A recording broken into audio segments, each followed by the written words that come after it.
Voici ce qui reste de l'église Saint-Étienne de Flirey. Un édifice de style néo-gothique construit au XIXe siècle lorsque le village comptait près de 300 habitants. Une population évacuée dès les premiers mois de la Grande Guerre.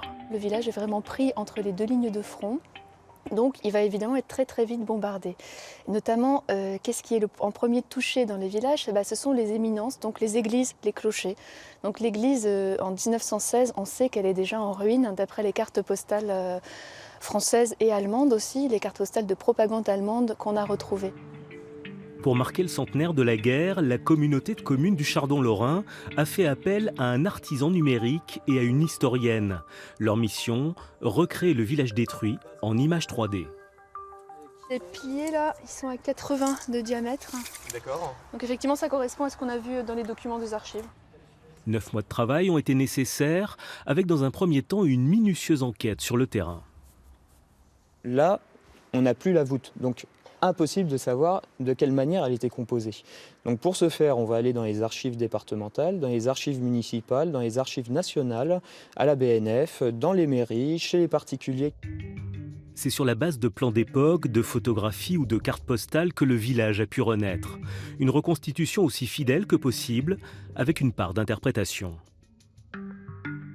L'église a été modélisée avec le plus de réalisme possible, à l'intérieur comme à l'extérieur, mais le village, on n'a pas eu ni le temps ni les moyens de le remodéliser dans son intégralité. Donc en gros, le village a été suggéré.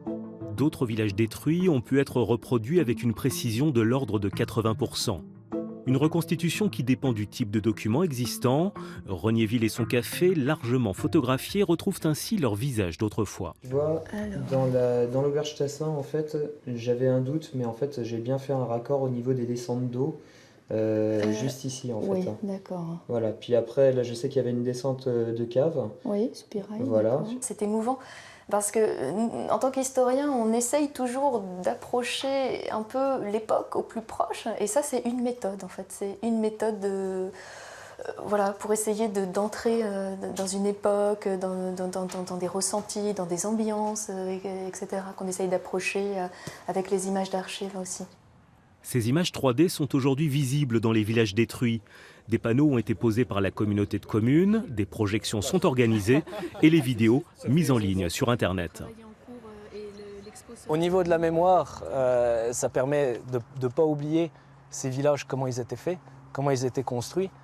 Et ça permet aussi de laisser une trace et qui est visible par tous, puisque les vidéos qui sont faites peuvent être visibles par tout le monde. Un travail au service de la mémoire destiné à laisser